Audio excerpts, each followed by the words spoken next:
Okay. Hello, and a very warm welcome to you all for our webinar, Decoding Overthinking. I'm Sneha, and today is our third part of the series. And so, before that, before we start, even, I would like to know how many of you go through overthinking, go through the phases of overthinking, and how does it cripple you, or how does it prohibit you, or restrict you? Any one of you who would like to share?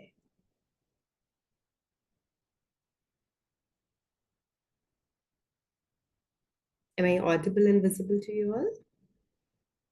Yes, Pranav, please go ahead. Yeah. And I would say like that maybe the overthinking suddenly happens. I start thinking a lot for no reason, and because of this, I might feel bad sometimes. I might not be able to do what I'm supposed to do in a particular day, and it decreases my efficiency. I would say in short. Yes. Okay, thank you for sharing. Yunus, Pankaj, any one of you who would like to share how does it affect you? Or do you go through it in any way? Hi, Sneha. Hi. Hi, everyone. Yeah, so it affects me in a way that I start weighing the pros and the cons much before I'm able to arrive at the result. So that kind of paralyzes and it becomes a cycle where I'm not able to take action and I just keep on thinking. Okay. Okay. Thank you. Thank you so much. Pankaj, would you like to share something? Yes, so I think I'll just add 2 points for both what they have said. It's just more I think about the consequences. Yeah. It's like A scenario, B scenario, C scenario. So the scenario keeps on building. Like I'm able to Yeah. just question a lot and I'm unable to get basically receive answers. So that's Okay. what is, I think this is what I want. Overall, is consequences something which I keep imagining a lot. Correct. Okay, great. Thank you. Welcome, Ninad. Am I pronouncing it correctly? Yes, ma'am. Yes. Yes. Please call me Sneha. Ma'am makes me feel कि मैं बहुत बड़ी हो गई हूँ. So, Okay. so we were just discussing, do you experience overthinking? And if yes, how does it show up in your life? How does it restrict you in your life? Actually, what happens sometime uh, uh, thoughts come into the mind and we keep thinking about the fast forward and another thoughts comes in and then another thoughts comes in and we Yeah. keep thinking about and stuck in that constant loop. So Okay. Great. Thank you so much. So, as all of you have mentioned that you all go through overthinking in different forms. So, I will share the three W's because of which you overthink. So, if I have to sum up what are the reasons behind your overthinking, I will just sum up it in three W's. Okay, so I'm just seeing my whiteboard and I will share it here. As usual, I'm not able to find it. Just give me a second.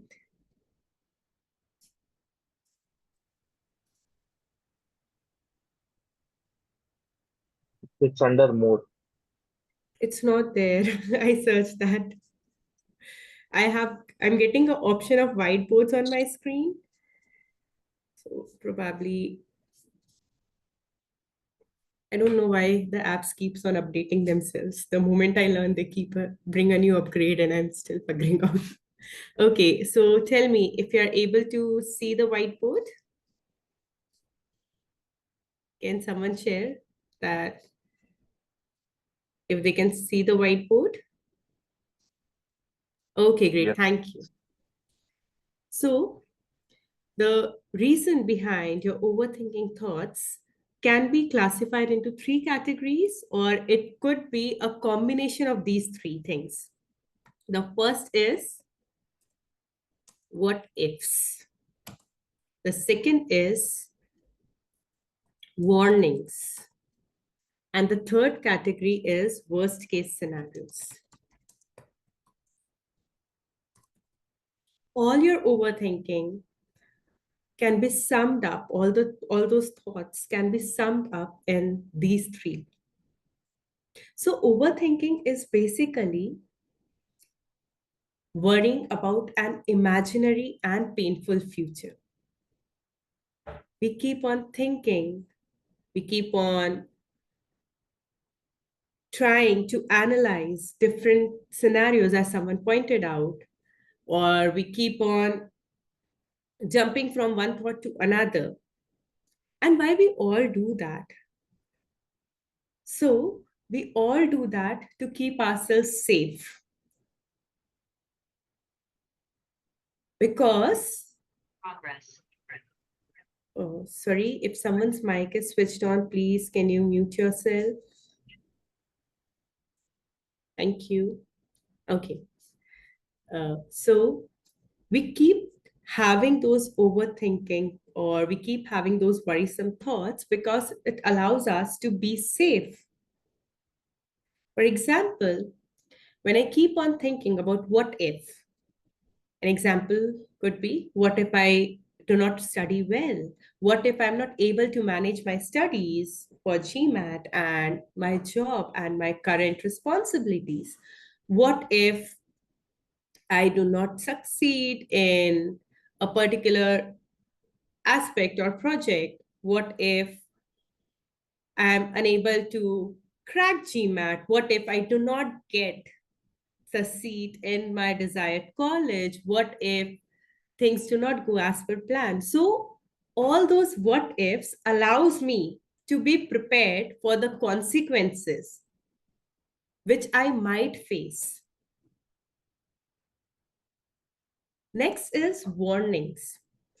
Again, warnings comes from the various voices which we have heard all over our life. For example, when we are preparing for GMAT and for getting admission into our desired college, and a good amount, a chunk of money will be invested in this process, a lot of time will be invested in the process, it will consume a lot of energy, we also start getting warnings from people, although they are well intentioned. For example, if you do not get this much marks, or if you do not crack this much percentage, it's futile. If you are not envisioning yourself into so and so position of CXO, or maybe in the top management, if you do not envision yourself for that pay, for that kind of responsibility, going through this entire thing is futile. You have to consider ROI, the kind of investment you're going to make, and what kind of returns, what kind of opportunities does it create for you. All these warnings, even though how well intentioned they are, they allow us to keep on rethinking of all the choices we have made. And the last part is worst case scenarios, where someone pointed out that I keep on imagining the different scenarios, I keep on playing the different scenarios. And those scenarios will not be the best ones. It will be the worst case possible. And when I keep on doing that, okay, if I fail GMAT, or if I am not able to do that, I have to stay in this job, and maybe I'll not be able to succeed or prosper the way I would like to. If I do not do this, the entire time which I could have utilized in getting a better opportunity in my present career, all that time is lost. And we will keep on imagining scenario A, B, C to Z, and maybe more than that. And if you will just see them, all these worrisome thoughts promotes one thing in your life, and that is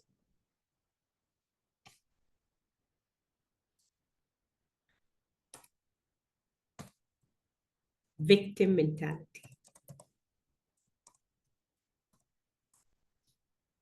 And this victim mentality allows you to stay small, to not take risks, to not take actions, to be not in the present moment.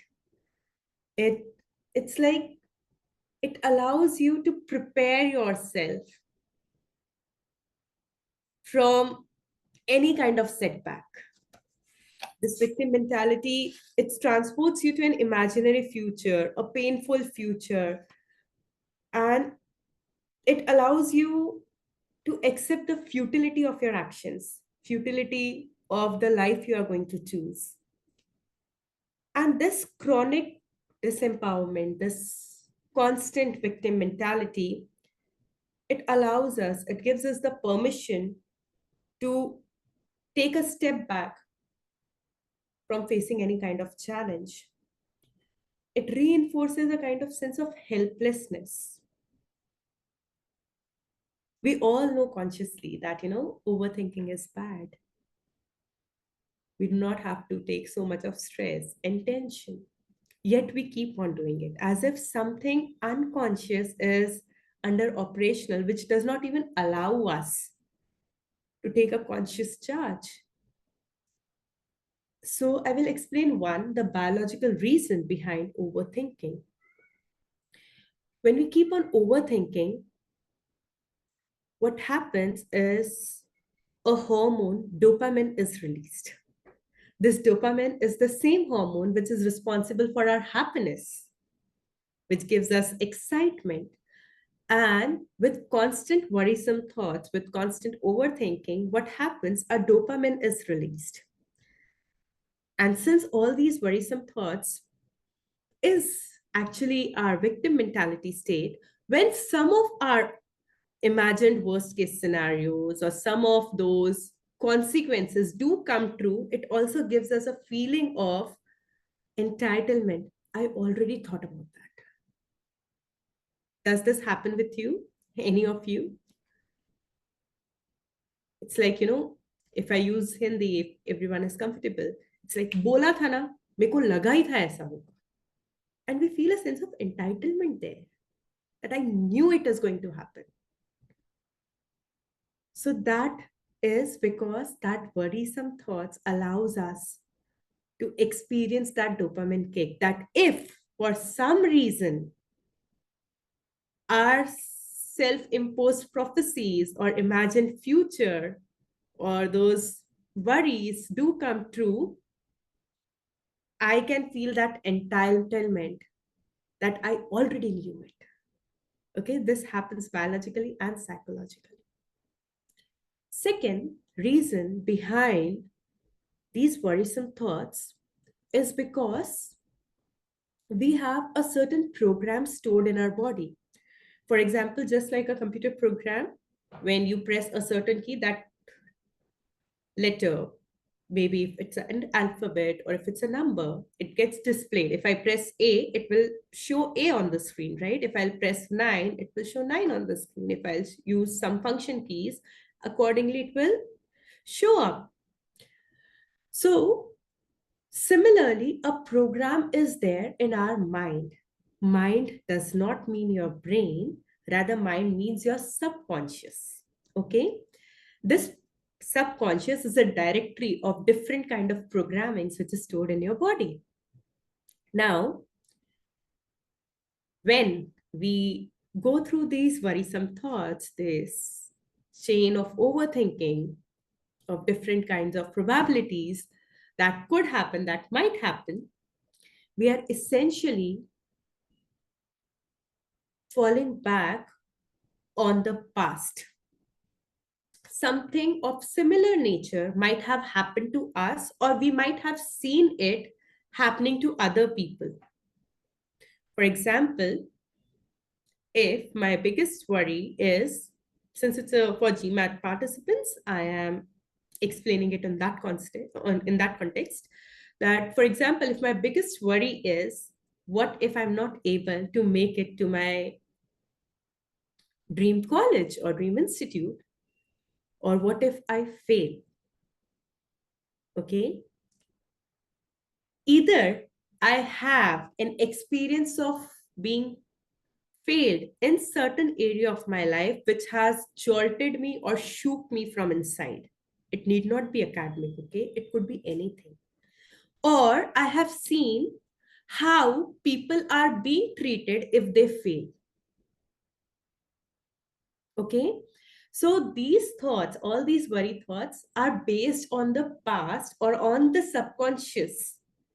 And that subconscious might have roots on something which we have experienced. It also has roots on something which our ancestors have experienced, which is not our true story, but we live it in our body. Or it could be something which I have seen people experiencing it. Everyone, does it make sense till now? Yes, no, it does. Yeah. Okay, thank you. Thank you so much. Okay, so these are the biological aspects of it. Why we do. Now, coming to the psychological aspect of why we overthink.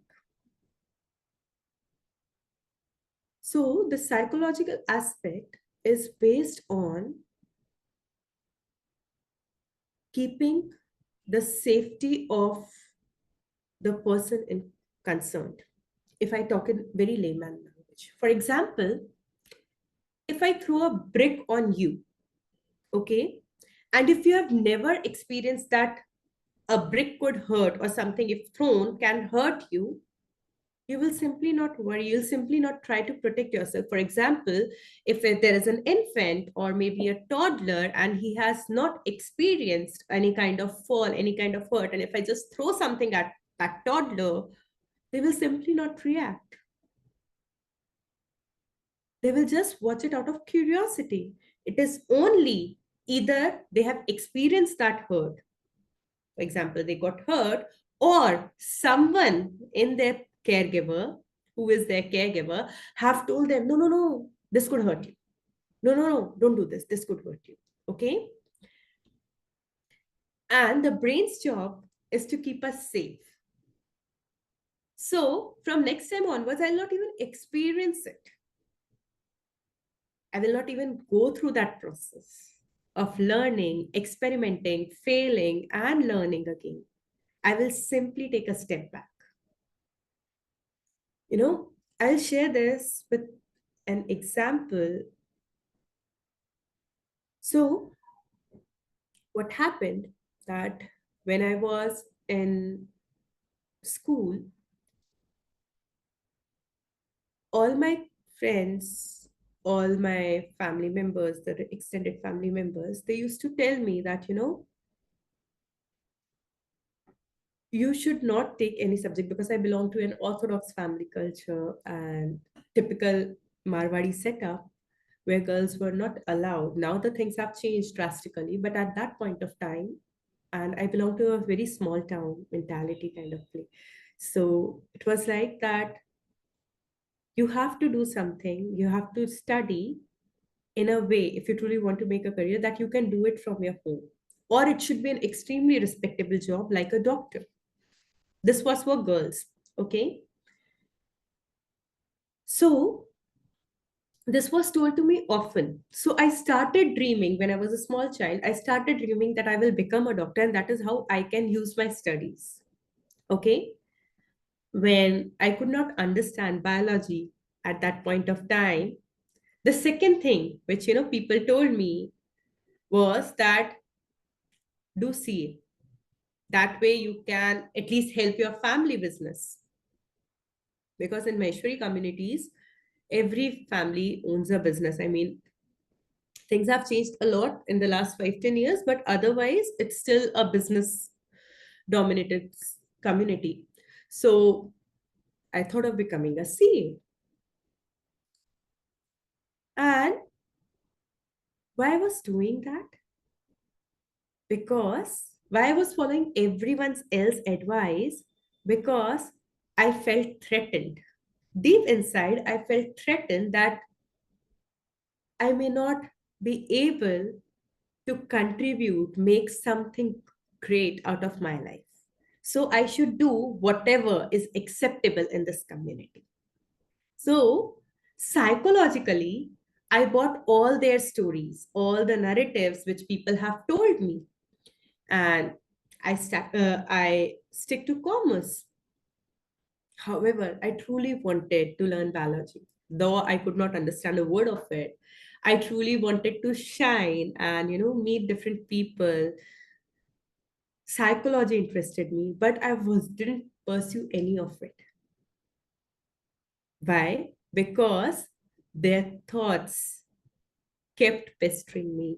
And in order to feel safe, in order to not be threatened, because my core fear was that I will be forgotten. So, in order to not experience my core fear, I chose to do everything the other said. But since it didn't align with my inner landscape, I will keep on imagining things, imagining scenarios, even, the most magical ones, the impossible ones, not only the worst ones, not only the worst case scenarios, but all kind of things in order to make myself feel safe. So overthinking is not sometimes limited to imagining only the worst case scenarios, though 90% of the time it is the same. Overthinking also happens when we think, or when we keep on thinking an imaginary future which is very appealing to us, which satisfies all our limitations, which allows us to feel safe and empowered. But again, all those are based on mere illusions. For example, in one of the workshops and one of the webinars we had done, when someone shared that GMAT is the only way through which I can change my life. Well, that is not true. It is one of the ways through which you can get admission to your desired institute, and through which will be able to grab better opportunities, but it is not the only way. But something in my environment allowed me to believe in it, and I'm just rooting on that belief, and thus again becoming helpless because I do not have any other choice. So, is it resonating? Are you understanding? Anyone who can help me with this? Okay, thank you, Hitesh. Okay, great. So, this was about how overthinking helps us. And that is why we overthink. So, even if we keep on judging ourselves that we should not take stress, we should not overthink, we are sometimes helpless because the biological aspect is working, the psychological aspect is working. And until and unless we become conscious of both of these things, how are we going to stop overthinking? So, before stopping overthinking, we have to understand the how it is operating in our life. Okay. Now, I would like all of you to take a exercise. Okay. So, do you have pen and papers with you? Everyone? Okay. Thank you, Pankaj, for responding. Great. So, bring a pen and paper with you. If not, get it and write down what are your biggest worries. Okay. It need not to be related to GMAT only. Okay. So I want you to write down all your worries, small, big, anything.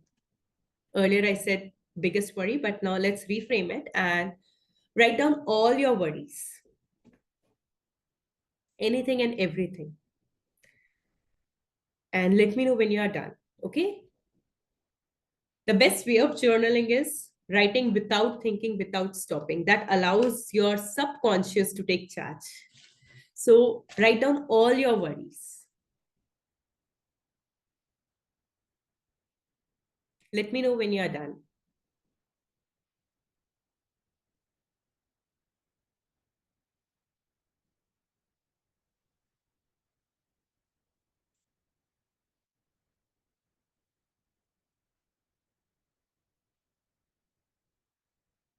Take your time and keep writing all your worries. The more you do it, the better you will be able to face your inner demons, all the things which restrict you in any way.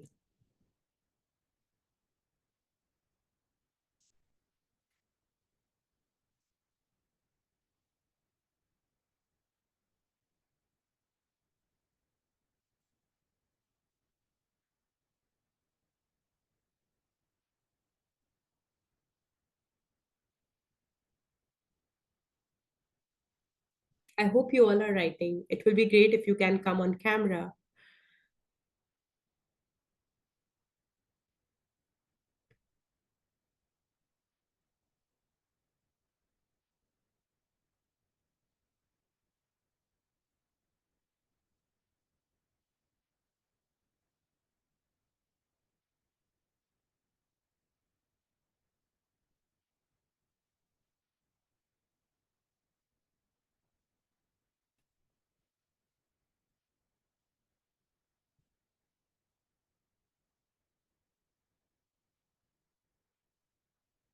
Okay, thank you, Pankaj. Let's wait for other people.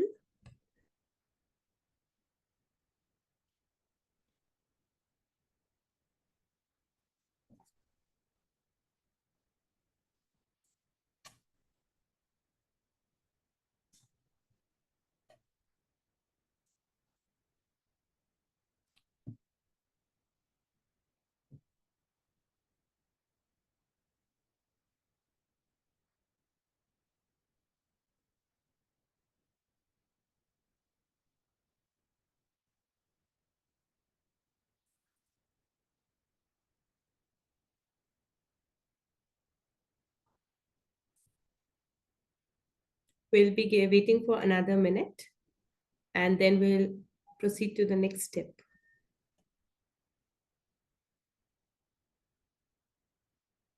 Thank you. Okay, done. Good. We'll just wait for another 1 minute.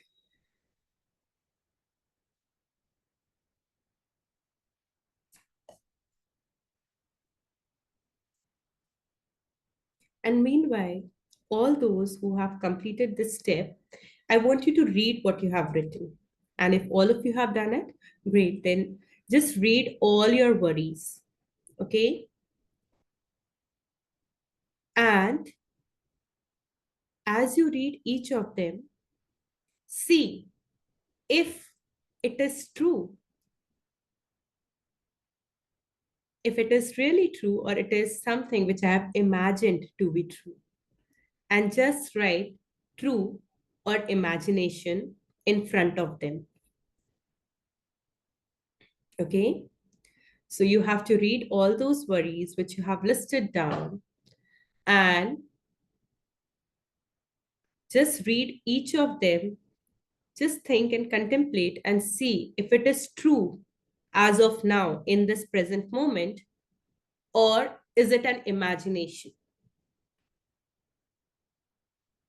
And just tell me how many of them is true for each one of you, or how many of them is imagination for each one of you.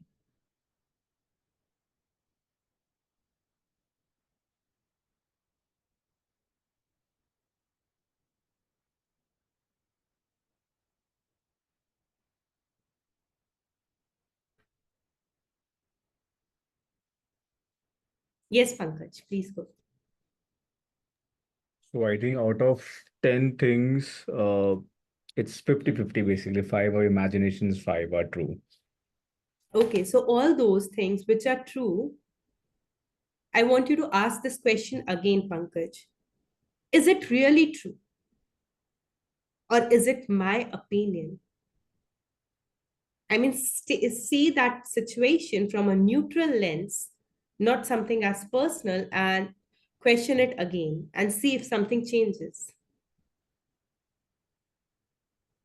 And this applies to all of you. All the sentences which you have written as true, take a neutral sense. Just take a step back from your existing life, see it from a third person's lens, and see if this is really true, or if this is a personal thought or opinion. or a viewpoint. And it's okay if the answer changes, and if it doesn't change, that's also fine.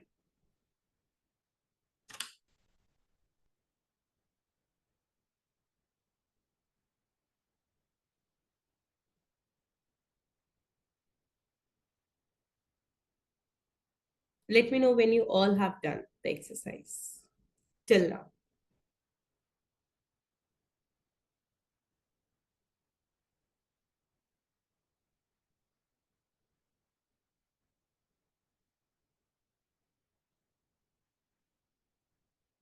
Okay.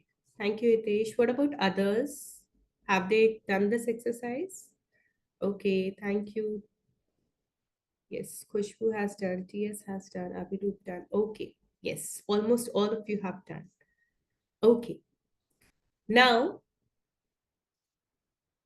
read those worries at least thrice. All the worrisome thoughts, just thrice. And when you read them, I want you to be fully present here as you read them, and just experience or just notice and become aware of the sensations it creates in your body. Okay? Just notice and become aware of the sensations, and keep those thoughts, keep reading those thoughts at least thrice. Once you have done that, let me know. Read each of the thought thrice and feel the sensation in your body. The second thought, feel the sensation in your body. Become aware of it as if this worry, some thought, has turned true. If it is the truth, if it has turned true in your life, just feel it.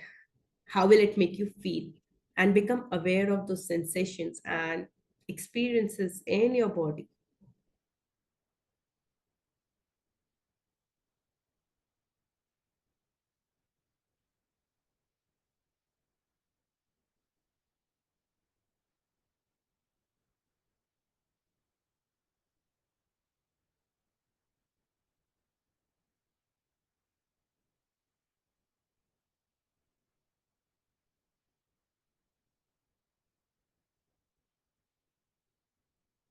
Let me know when you have done. And as you keep on reading them, and if you have read all of them, experience the sensations in your body, I want you to find out which one is the strongest, which thought creates the strongest sensations in your body. Just pick that thought.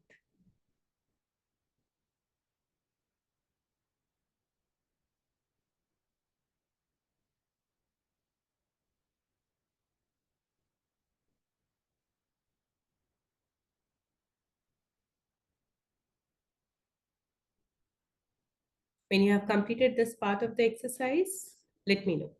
When you have identified the strongest thought, strongest worrisome thought, just let me know.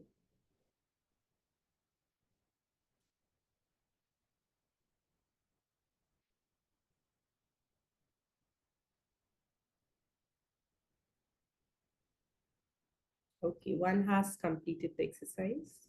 Let's wait for other people to complete it.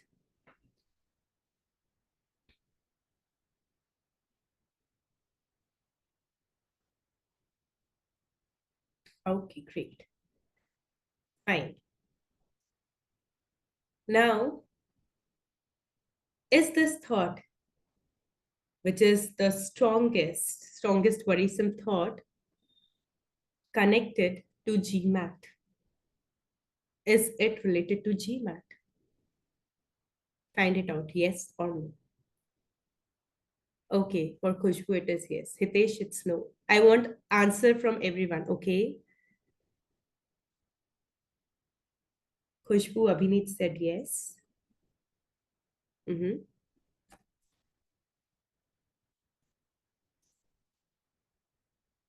Yunus said yes, okay. Okay.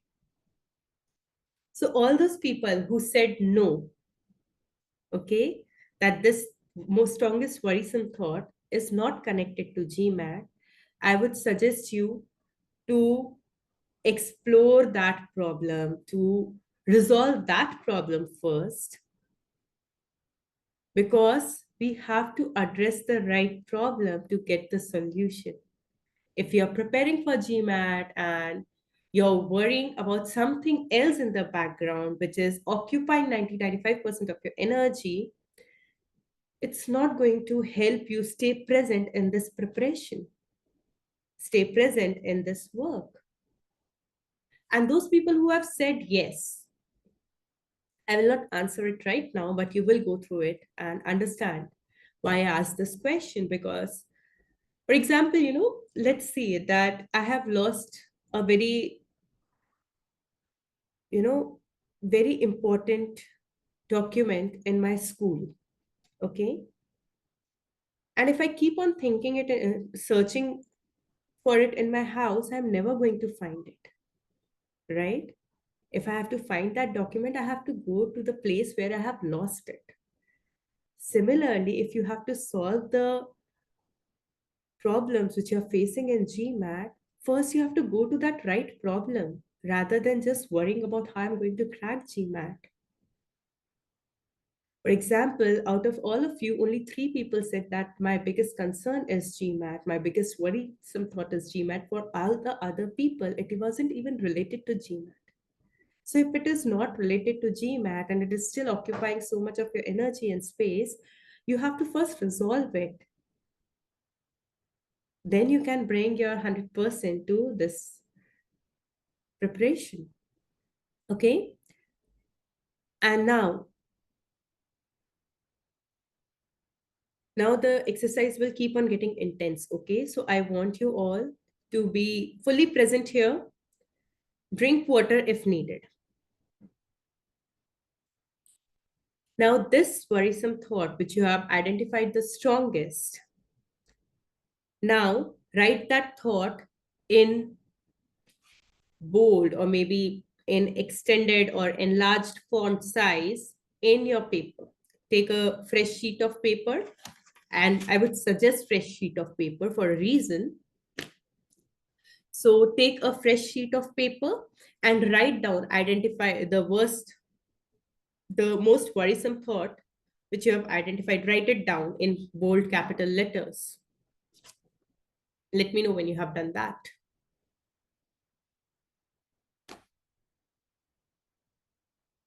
Okay, done. Let's wait for other people to let me finish the task.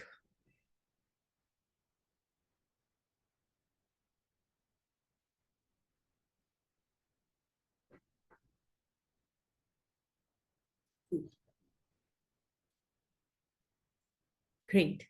Now, read that sentence 5 times. Read that strongest worrisome thought, which you have written in bold in capital letters. Read that 5 times again. And as you read that, visualize this has come true. What worst could happen if this comes true?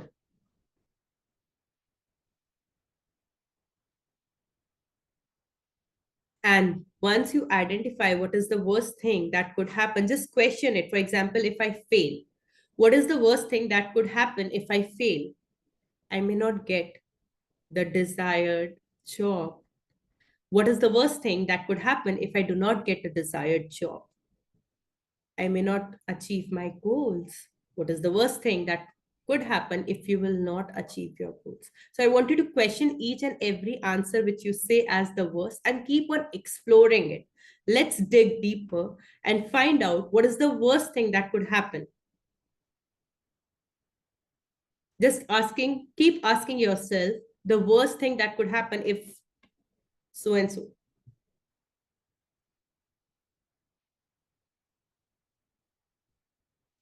And let me know when you have identified your worst. Okay, this could take multiple attempts for someone, or this could be identified in a single attempt. Since it's a group workshop, I cannot explore your worst case scenarios, but otherwise in one-on-one work, I do that. But since it's a group workshop, I would ask you to find out your worst. What is the worst thing? And keep on exploring it. Keep on questioning the answer and finding out what worst could happen. What is the worst thing that could happen? And when you think that you cannot go any further, this is the worst, just circle it, that this is the worst thing. Let me know when you have done this part. Take some time, be in the present moment. It may trigger you, and that's okay.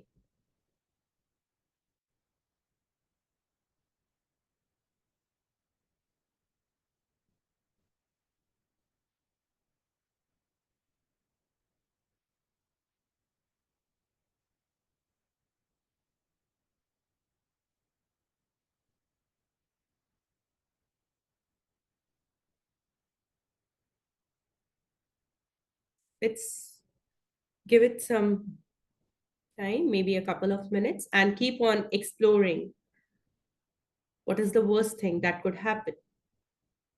And whatever you write, again, explore. If it is the worst thing or something else shows up, just keep on. Be honest to yourself. Be brutally honest to yourself. If you truly want to rise in your life, you have to conquer your inner demons. And for conquering your inner demons, we need to be extremely and brutally honest with ourselves. There is no other way.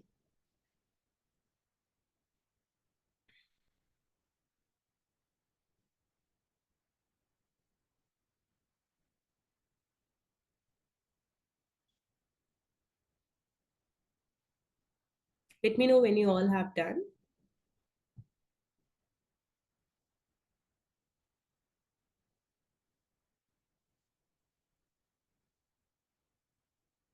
And if if you would like me to help you, come off the mic so that I can help you identify your worst fear.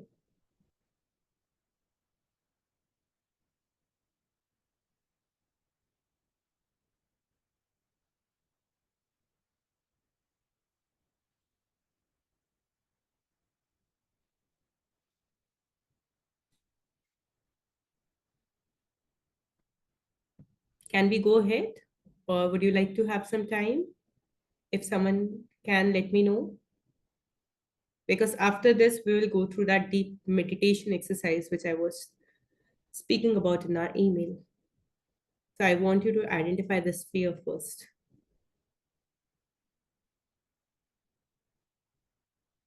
Okay. And if someone is finding it difficult to identify their worst fear, you can come off the mic and I can question you and help you identify the same.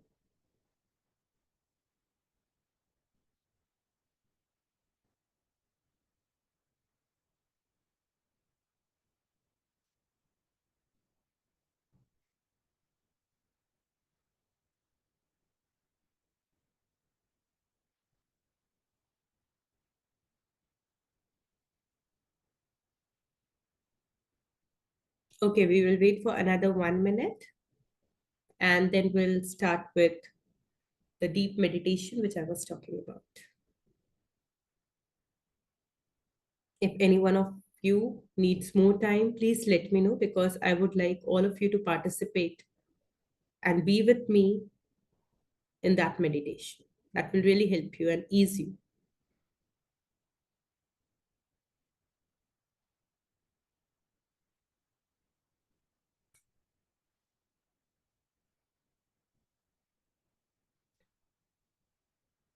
Last 30 seconds.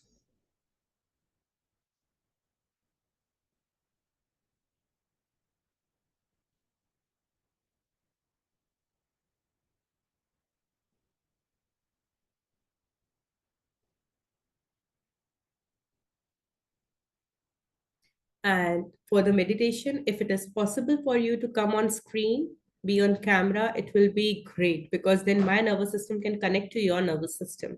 So all those people who can come on screen, it is very much advisable. So please come on screen once you have identified your core fear. Because when you are on screen, I can see your body movements. I can see if I have to help you navigate it further. If you are not on screen, I do not have any clue.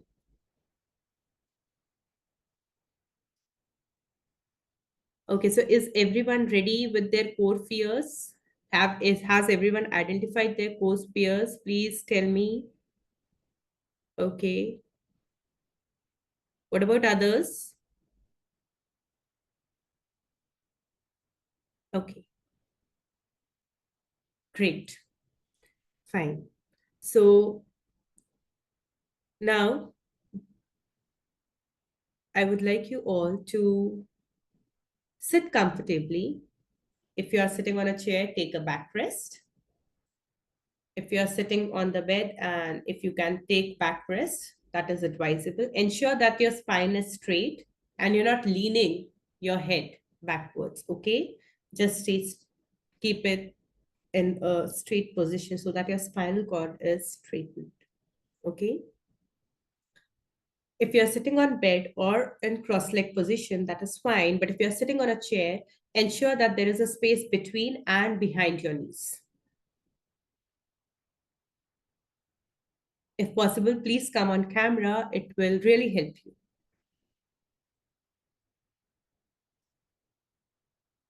So, spine straightened and lengthened, space between your knees, behind your knees, palms on your thighs facing upwards. Okay? And close your eyes. If you are wearing specs, remove it. Okay? And now just close your eyes and become aware of your breath. Keep on breathing.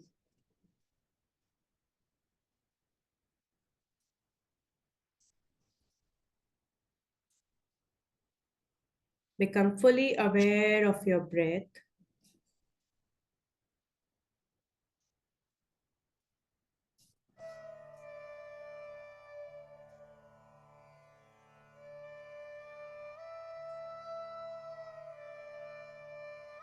And let me know if you can hear some music. Okay, great. Keep on inhaling and exhaling. Inhale and exhale.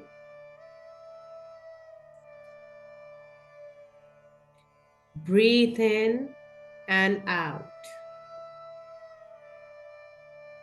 Try to keep your timing of inhalation and exhalation equal. So if you're taking inhalation in 5 counts, say 1, 2, 3, 4, 5, exhale it for 5 counts. If it is 10 or 11 or 21, just inhale and exhale at your own pace. Keep on inhaling and exhaling. Inhale and exhale.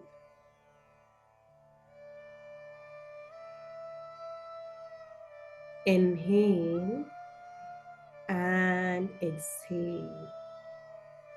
2 more rounds. Inhale and exhale. Inhale and exhale. Now I want you to bring a variation in your breathing technique. Inhale, hold and exhale. Okay? All the counts will be same. So if you are inhaling, just keep on mentally counting. And when you feel that you have inhaled fully, hold it for the same count. When you have reached that count, exhale for the same count. Okay? So inhale, hold, and then exhale.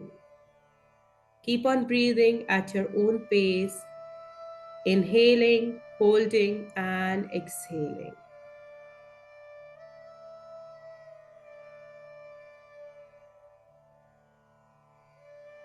Inhale, hold, exhale. We are going to do it for 11 rounds. Round 1. Inhale, hold, exhale. Do it at your own pace, there is no rush. Second round. Inhale, hold, exhale.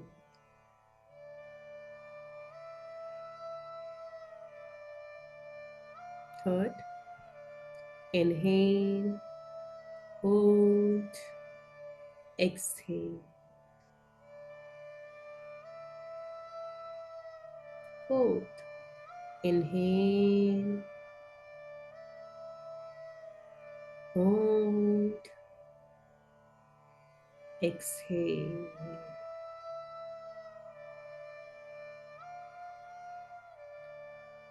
Fourth, fifth, inhale, hold, exhale.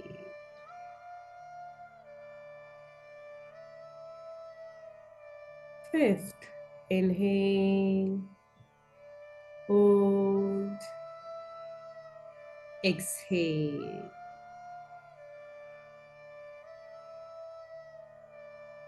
Sixth, inhale, hold, exhale. Seventh, inhale, hold, exhale.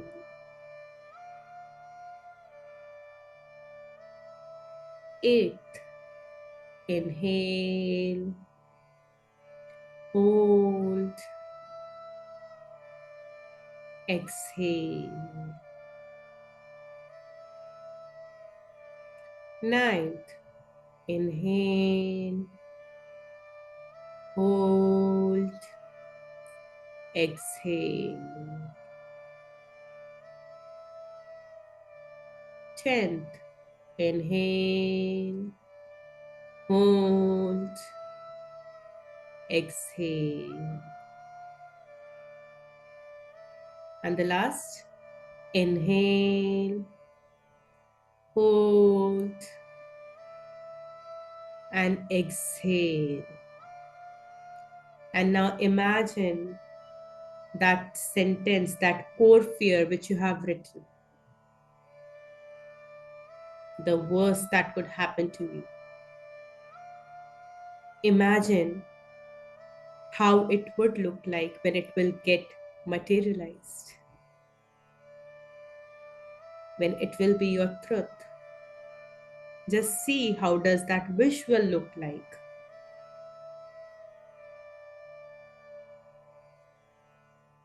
And keep on breathing in that visual.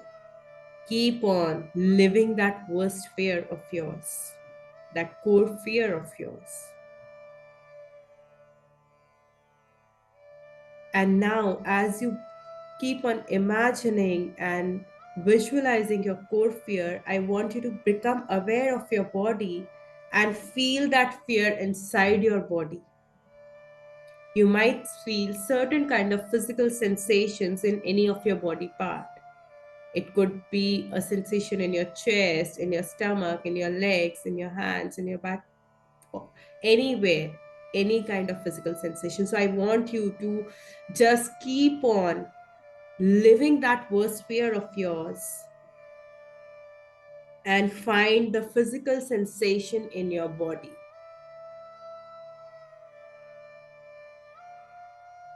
Once you have identified the physical sensation in your body, I want you to focus all your attention on that body part. Become aware of that body part fully and breathe into the sensations. Let it intensify. It may feel difficult, but understand we are just imagining it. It's not our reality. So stay safe in this present moment and breathe into that physical sensation.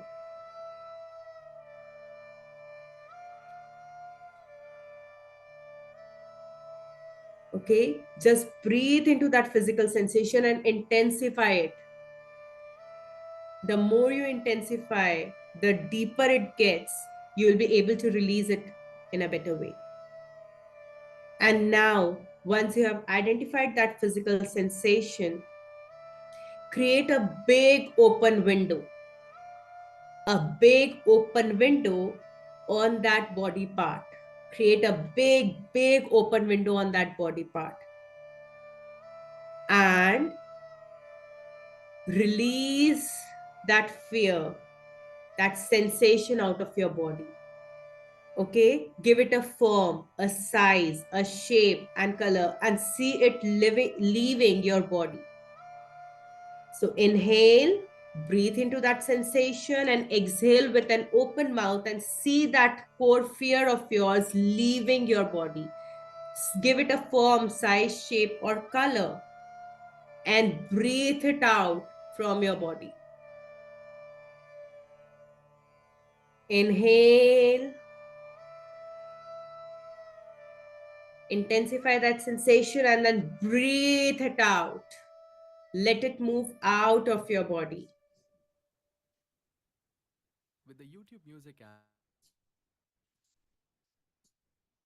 Breathe out from your body fully and completely. See it leaving your body, going far away into the horizon, leaving your physical, emotional, mental, and metaphysical space.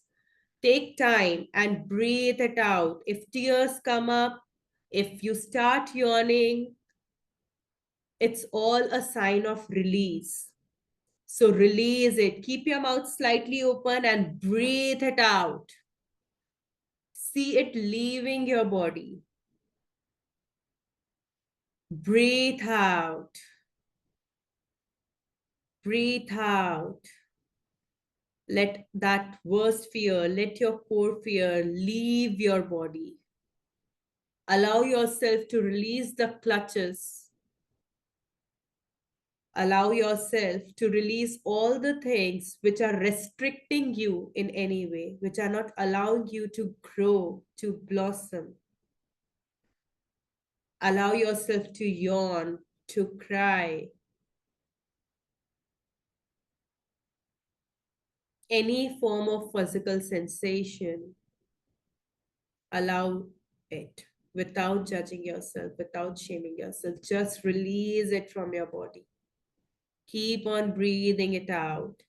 Give it a form, a size, a shape, or a color, and just see it leaving your body. If you find physical sensations in different parts of your body, release it from each part. Create a big rectangular open window and see it leaving. As you exhale, exhale little forcefully and deeply and see it moving out of your body. Keep on breathing it out. Breathe out.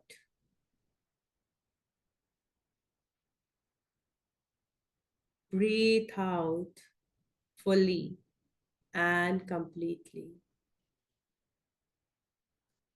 Let it release from your body. Let it go away, far away. Breathe out. See it leaving your body. Breathe out fully and completely. Breathe out deeply. See it leaving your body. See that physical sensation getting lesser and lesser. The intensity might have reduced. And you keep on breathing it out till the time you feel that there is no physical sensation which you experienced when you were visualizing your core fear. Keep on breathing it out till that time. Do not worry, we have ample time. Do not rush yourself. Just breathe it out.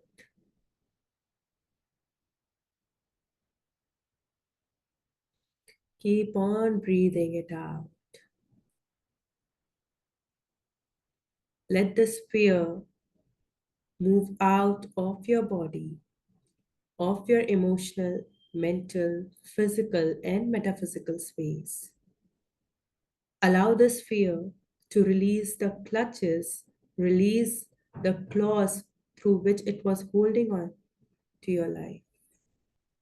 It was restricting you, it was confining you, it was making you a victim, and just see it leaving, leaving, and leaving.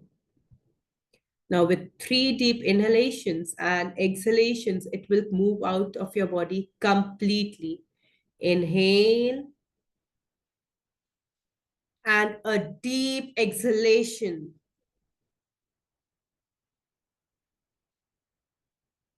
Again, inhale and exhale fully and completely. Inhale and exhale fully and completely. Now become aware of that body part. How does it feel now? Does it feel lighter, more relaxed than before? And now allow yourself, if that fear has left my body, my life, how would I like to imagine my life? How would I like to live my life? Create a deliberate, conscious thought, even if it is an imaginary one. Create a deliberate, conscious thought. And let that energy of thought give that thought a size, a color, a shape, or a form. And let that energy come into that body part. And see that energy growing and expanding in your body, entering each and every cell of your body.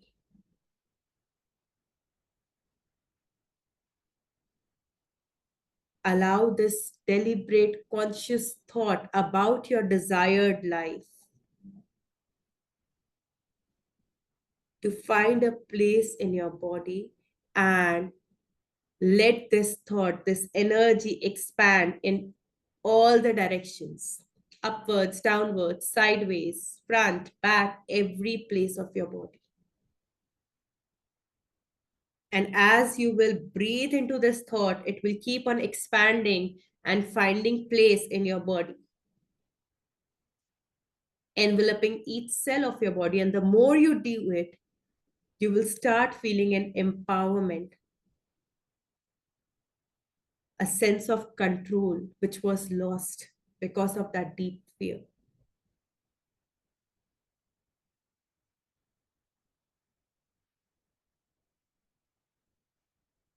Take some time, keep on inhaling and exhaling. Let this deliberate, conscious thought find a place in your body.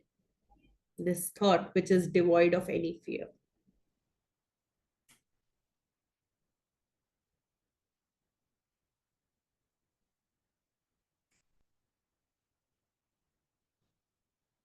Again, we'll take 5 deep inhalations and exhalations. And with each inhalation and exhalation, this thought will become more cemented in your body. Inhale, exhale. Inhale, exhale.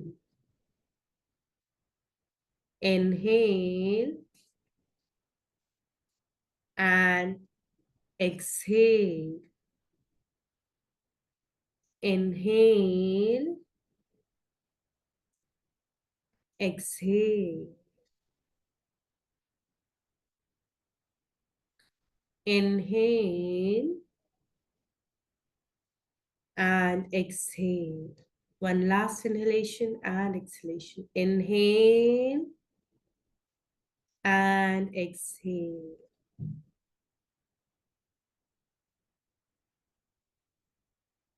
and gently come back to the here and now. Take your time. As you feel you're ready to come back to the present moment, gently rub your hands, rub your palms, place it on your eyes, flutter your eyes for some time in the cup of your palms, and then gradually open your eyes.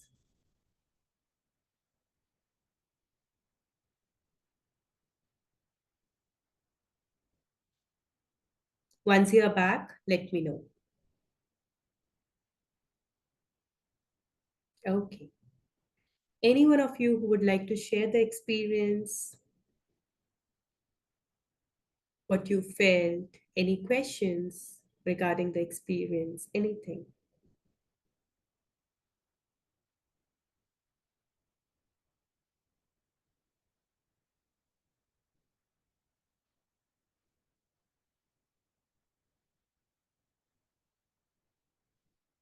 Yes, Khushbu, please go ahead. Hey, hi Sneha. Hi. So I just wanted to share my experience.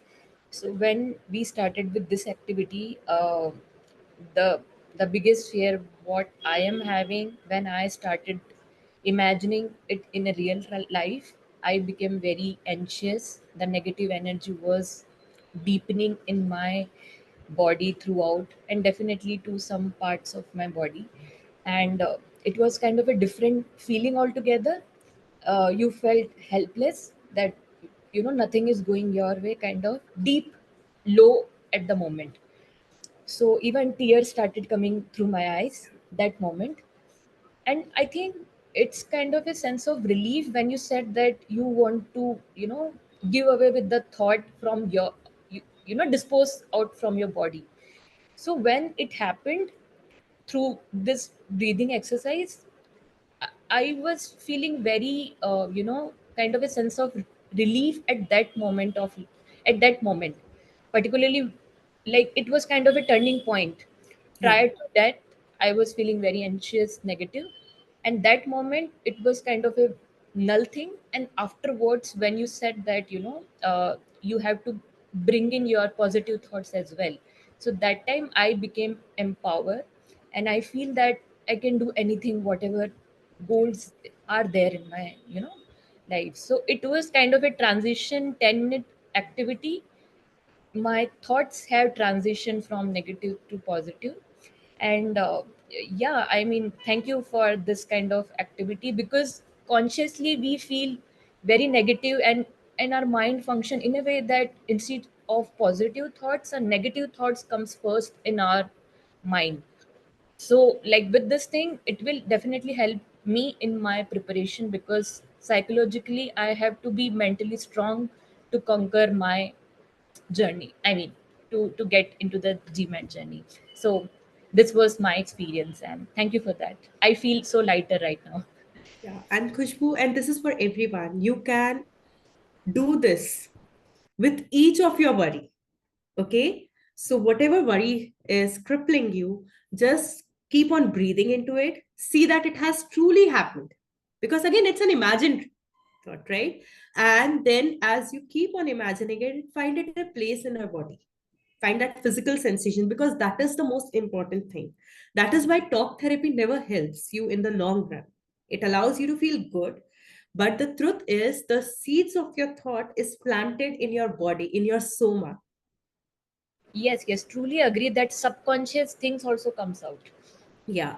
And when you just release it, so since it was a group workshop, I confined it to a particular steps. But if I go deeper on, especially with my one-on-one clients, I question each and every part, that when did you picked up this belief, what was the event, and then I release that event, and then we release all the energies from that event, then close that event on a positive note, then find a place in the body. So if I'm not asking you to do a one-on-one on this part, but what I'm guiding you is that it is very important to release that from your physical work, from your physical body space, from your, not only from energetically only, okay? You have to release it, because that is where the seeds lie. That is where the roots are. And once you release it, When you feel that, yes, that sensation has lessened significantly, implant a positive thought. Okay? Uh, yes, TS, I don't know your name. So you said it was painful. Would you like to share more about it?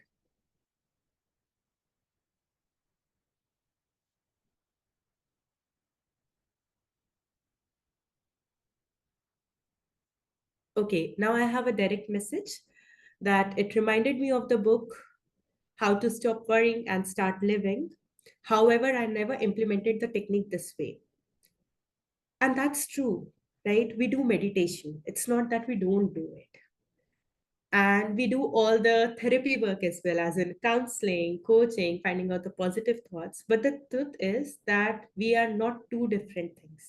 We are one single entity which has a mind and a body, where we feel and we think. Okay? So, and each of them in our next webinars, where I will be working on anxiety, I will be explaining more about this. But each of them, the thought and the feeling, is basically influenced by the other. For example, if I have a negative thought or any worrisome thought, it will create a feeling in my body, and that feeling will fuel that thought. Similarly, if I have some uncomfortable feeling, it will create a negative thought in my body, negative thought, and that thought will again trigger that feeling. So we have to release it from both the ways. And until and unless we do it, we'll not feel free. But once we do it, we have to always create a positive, something empowering image, thought, or feeling inside our bodies. And that is how we make it,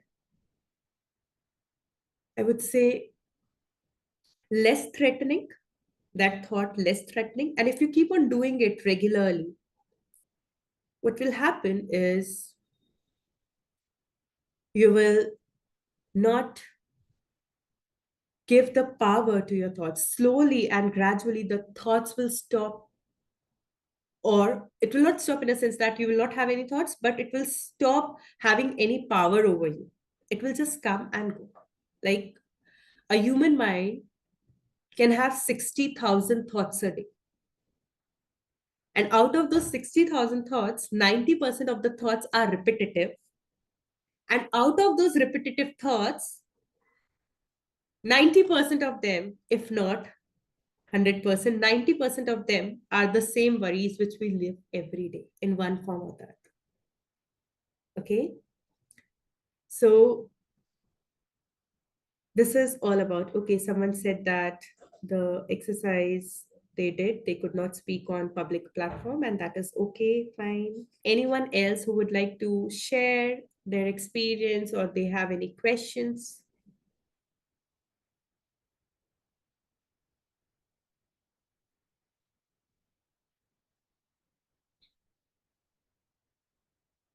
Anyone?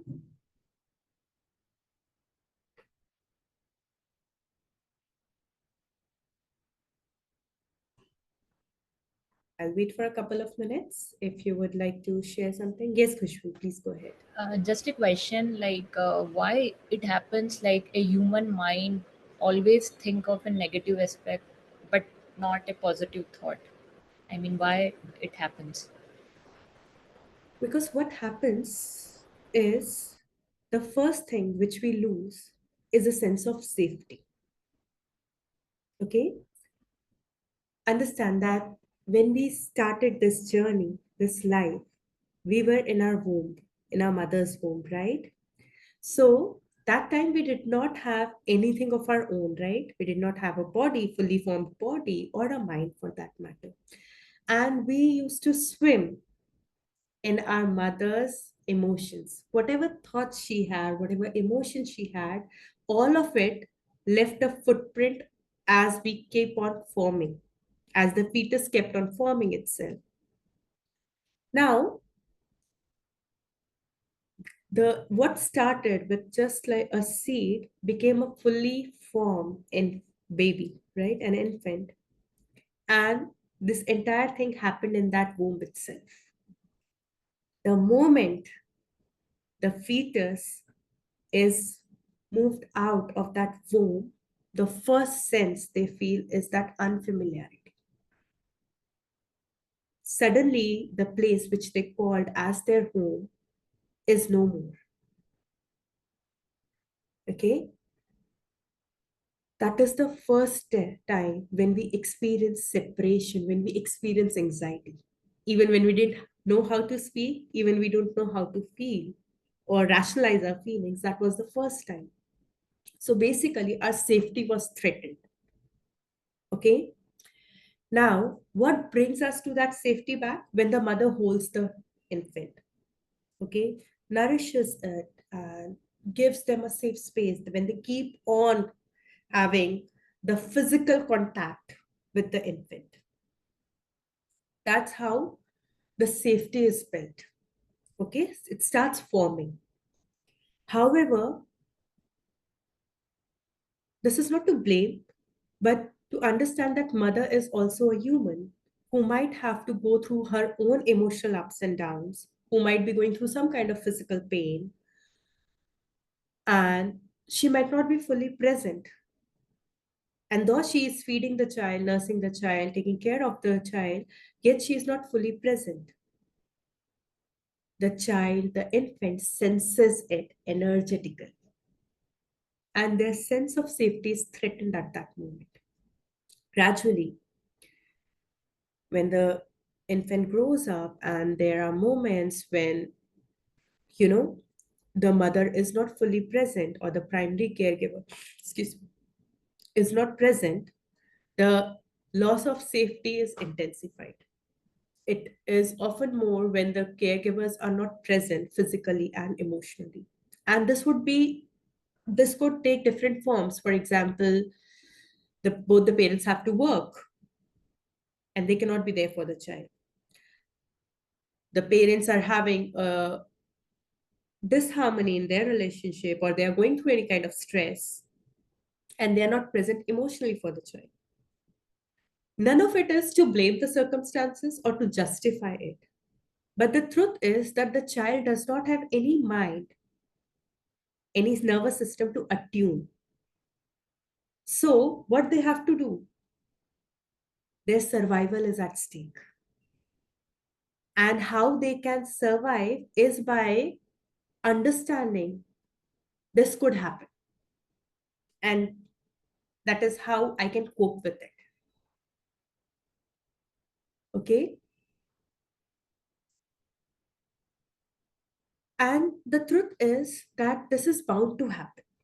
No parent, literally no parent, can be there for the child 100%, physically or emotionally. It's not possible and it's not advisable as well, because then the child will not grow as an independent being.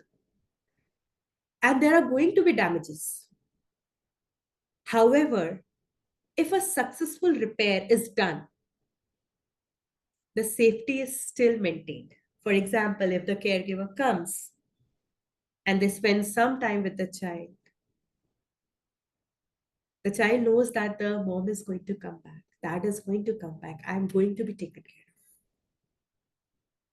For example, if the mother is going through some kind of stress and she is not present, and though she brings herself back to the child and she plays with the child, fully aware for some time, and what happens is the child starts feeling sense of safety and connection, and in those pockets of safety and connection, the child starts building a kind of self concept. If this is not present, the child starts becoming independent. And while the caregivers or, the society may see that the child is very diligent, very active and independent, बहुत समझदार, very as per his age, what essentially is there is that the child is trying to become an adult. Okay, and since it is the child cannot become an adult, they will try every way through which they can become an adult. And that is how they keep on thinking what I can do or what should not be done. And that is the root from where all the negative thoughts start. Okay. So if you will just identify your core fear, you will find that it makes you feel unsafe, right? For example, in my case, what if I fail? Then if I identify, when I question that fear, what if I fail? I will not be loved. Okay, I'll not be appreciated. Then I identified what will happen if I'll not be loved. My life will be meaningless. What happens? My life is meaningless. I will die an unknown death. No one will remember me. I will not have any legacy behind. That was my deep fear. However, I'm living. I am with my family members who remember me because I'm physically present there. I'm living a fear that my life will be meaningless. And now this fear needs to be explored deeper in order to address the root of it. However, to answer your question, we do have all those negative thoughts because it allows us to be vigilant enough so that we can be safe. We don't have to go through that painful experience of living that fear. Like you said, that, when I went through it, what I experienced was intense pain, loneliness. I don't want to experience it, right?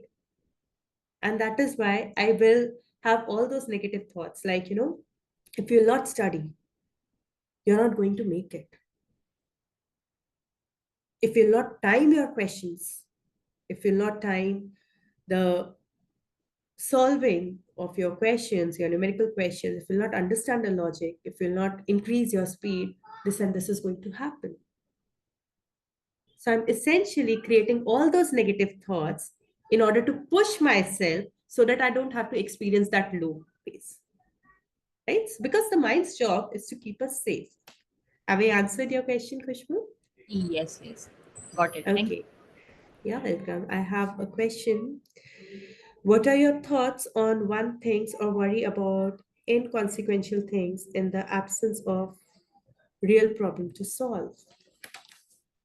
Now, this needs a deeper exploring, but on the surface, I can tell you that if you will not have a real problem to solve, what happens, our sense of safety is again threatened in a different way. If I do not have anything to solve, what will I live for? Right? How will I prove my capability and capacity to face difficult things and challenges? And if I cannot prove that, how will I be accepted and loved? Right? For example, like I live a very easy life, like literally a very easy life. Okay. I work for 3 to 4 hours a day. I take one session or maybe two sessions, then it's 5, 6 hours a day on the professional front. I have a lot of time to do my inner work. I do all my spiritual practices. Then I have time to teach students who are learning these modalities. Then I have time to do exercise. Then I have time to spend with my kids to help them in their studies. And it's such an easy life. Like I sleep by 9 p.m., keeping my phone on airplane mode, not worrying what will happen in the world. I wake up at 4 in the morning, devote good 3 hours before I start any household work or any other work for that matter, just 3 hours for myself. And I feel so much easy and relaxed that sometimes I think, what am I doing on this earth? So to answer your question, when I really don't have any real problem to solve, because the mind will question you. There is an inner critic residing in each one of us who keeps questioning our abilities, who keeps judging us in different ways. So, my friends who are really, in their fun banter, they call me and they tell me, if you can understand Hindi, they'll tell me, कुछ काम धंधा करना भी है या नहीं जब देखो खाली वेली बैठी रहती है as if you have all the free time on this earth. And When they keep on telling me, matlab, if they have spoken one line about it, it's fine. We'll just laugh it out. If they keep on telling me, I'll start questioning, am I really not serious about my work? And the truth is, I am. I have better boundaries. Understood. But since I do not have real problem in my life, I feel that my life is not worth living at times. Because in our landscape, in our emotional landscape, we have seen people struggling in one form or the other.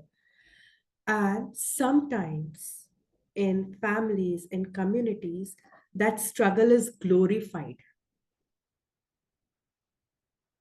Anything which comes easily to me is not well appreciated if I haven't paid the price. So, paying the price is very important. I hope I have answered your question.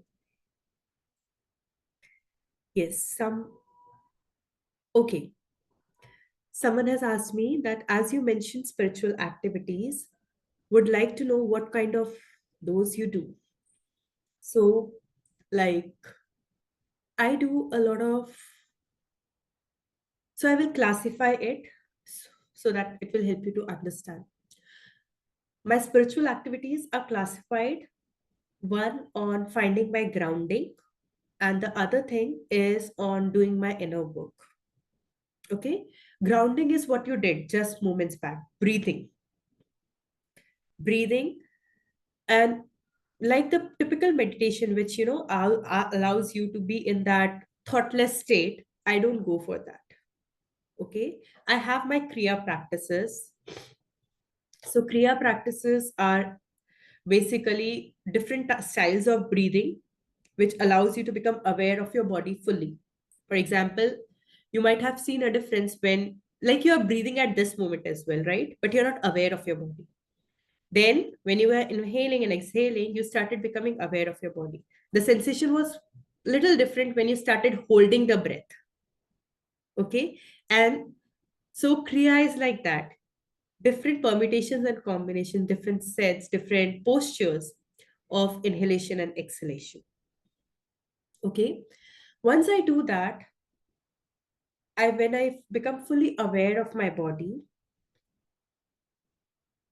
whatever thought comes up, because thought is going to come, okay? That thoughtless state will take years of practice. If I just shun that thought, it is going to come up again. So what happens is, whatever thought comes up, I try to identify the physical sensation in my body and then try to release it. I keep on exploring the thought. Like I asked you to find out the worst. And then I release it from my body. And then I again complete my breathing exercise and come back to the here and now. So that is one part of spiritual activities which I do. And the second part is there are certain techniques, like there is NDH, which is non dominant hand technique, where I'm struggling in some part of my life and I want answers. The another part is non-stop journaling, wherein I will give myself that thought and then I will keep on questioning and writing out. I'll set a timer of 20 minutes, 30 minutes, and I'll keep writing it. All of this comes very naturally to me because I've done a lot of inner work. I've done a lot of somatic work, nervous system work. So these things comes now very naturally to me. But when I started this work, even all these things felt very difficult for me. I would not like to sit with these feelings. Like just someone said that, it was very painful. So when you don't know how to sit with your pain, it is going to show up every single time. It's like you have to sit with your grief, hold that hand, and take as long as you want to mourn, to feel that loss. And once you have felt it fully, because the pain essentially wants to be felt, to be seen. Once you do that, that pain no longer has any control over you. So I combine both these techniques, the breath techniques to ground myself, and then these techniques to find out what is essentially troubling me. A lot of things get released in journaling. I also organize workshops for people, and I also become part of certain workshops wherein, like, from last 3 days, I came back just yesterday. I went through an intense, deep healing, and that changed me. I mean, it's like I feel so empty right now, as if I do not have anything. And it's not emptiness in a negative way, it's like creating a space wherein all those things which I thought was controlling me in the background has left. So these things help a lot. Apart from that, I have a lot of belief in Radha Krishna, in divine. So I dedicate a good 2 hours of my day in truly connecting to the divine. And I do not suggest this just because people see it from religious perspective. However, it is not the truth. When you connect with the divine, you are essentially connecting with the deepest, truest part of you. So I do a lot of mantra chanting. So essentially, mantra chanting helps me to become aware, to be in the present moment. And when you be in the present moment, when you are in the present moment, like right now, at this moment, what is troubling you? Is there anything right in this moment which is troubling you? You will find there's nothing. So all these things helps you to stay centered. And when you are centered, you can essentially analyze your thoughts. And it's not that I don't go through the spiral of overthinking, feeling anxiety. I do go through it, but I do not stay in it. I identify, like yesterday only, I was going through a very difficult thought process wherein I felt that one of my very dear friend has changed her attitude and she will not be the same. Our relationship will not be the same. And I kept on thinking about it, that what will happen. And I did that for good half an hour. It's not कि 5 minute में काम हो गया. I did that for good half an hour. And then it started feeling that, giving me those anxious feelings. I started feeling a sensation in my chest. And that is where I started noticing, okay, I'm overthinking. I have started feeling anxious. And then I sat, I breathed, just normal breathing, just becoming aware of my breathing. I grounded myself. And I asked the question, is this true or is it my imagination? Answer was, it was my imagination. She hasn't said that I'm not going to talk to you. We are ending this relationship. She hasn't said any of it. From one of her actions, I just interpreted it. So then, when I did that, I asked another difficult question. So I keep on questioning. Yes, preconceived thoughts. I kept on questioning because our primary core is abandonment, right? So that gets triggered. So then I questioned myself, if it is going to be true, what can you do about it? And I started writing down. And I get to know that, and the writing, the journal which came up, although it's very personal, but I would like to share it because it gave me a lot of insight. It gave me a lot of peace when I started writing that essentially, whether she chooses to stay or to leave, I cannot help it.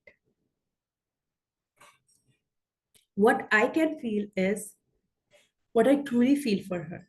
And it's not that the other person is reciprocating that love. That is why I feel so loved. It is that love inside me which is making me so happy. So even if she chooses to leave, whether she chooses to quit this relationship or she just dies, say,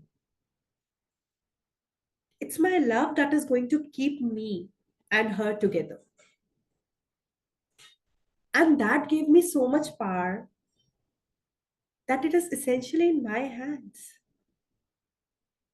to feel love or not. And the moment I realized that, I was like, and then from that energy, I felt so light that now that even if she says that, look, I'm not going to stay, I'm not going to be with you, or I just don't feel like talking to you, because I literally have a deep emotional connection with her. So this thought of losing her made me felt sick. But now I don't feel it anymore. Because one day we are going to separate. And that helped me. So, questioning your thoughts allows you, because thoughts create those worries, those anxieties. And questioning those thoughts comes from grounding yourself, asking the questions, asking the right questions. And the simplest of the right question is it true? Is it really true? Who will I be without this story? What would I like to believe about this story? And then you have that autonomy, that agency back with you. It comes with practice. It is not a one night affair, but then it changes your life drastically. I mean, you are in complete control. People can affect you, can influence you, situations can affect you and influence you, but they cannot shake you up. Okay, anything else would someone like to question? So someone has asked me, can we do exercises like these on our own, or should these be done under guidance? This part of the exercise which we did in the recording, you can do on your own. Okay? You can supplement it with writing as well, whatever showed up for you. This helps you a lot. But when you do it under guidance, for example, then we can go a lot deeper. We can find the reasons why you believed in a certain way. So that part could be done under guidance, but as far as this part is concerned, the exercise which we did, wherein we are writing out your worries, then you're identifying your worst fear, you're feeling it in your body, breathing it out, and then finding a positive thought, you can do it on your own. You can also just take this part of the recording, play it in the background, and do it with this guided meditation. Okay, it could be a form of guided meditation. So yes, this part you can do on your own. There is no harm. Okay, great. Anyone else who would like to ask or share anything?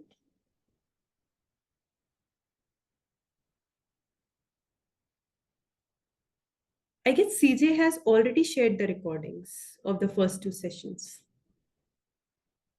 Okay, so like the previous session as well, I have sent him the recording and he said that he will share it on his channel. So maybe you will search, or maybe you can check with him. And today's recording as well, I will share with him so that he can upload it on the portal. Okay. Anyone else would like to share something? Or do you have any questions?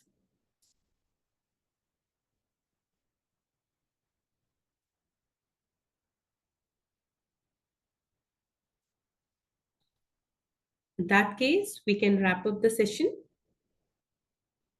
Stay grounded, try to stay in the present moment, and start questioning your thoughts. You will see that most of the thoughts will disappear on its own, even if you just question them. Okay? Thank you. Thank you, Kushbu. Thank you, everyone, for being here. Take care. Bye.